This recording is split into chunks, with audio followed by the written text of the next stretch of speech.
Foundation helping veterans and others in need, but now there's some question over what exactly they're doing with the money that comes in. Good evening, I'm Ann Nyberg. And I'm Keith Kuhn. Some former employees with the Make a Home Foundation that used to be based in Newtown tell News 8 investigators they have not been paid.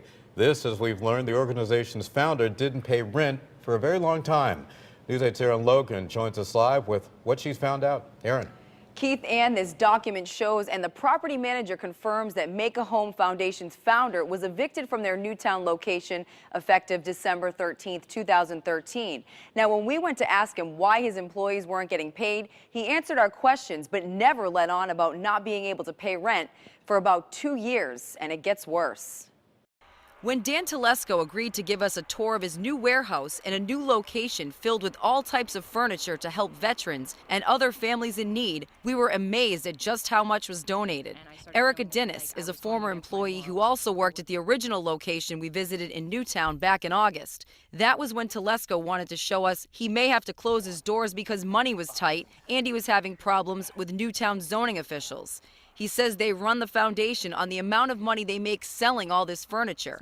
But Erica knew something was strange. I started feeling like I was going against my morals by working for a place like that.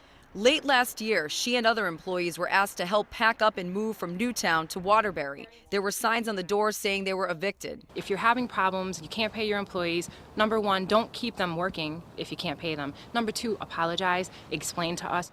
She and other employees were given temporary layoffs, then layoffs because Telesco couldn't pay them. This was his explanation. We had some checks that were supposed to come in from the state that didn't come in, and it made our payroll back up and it got late. Okay.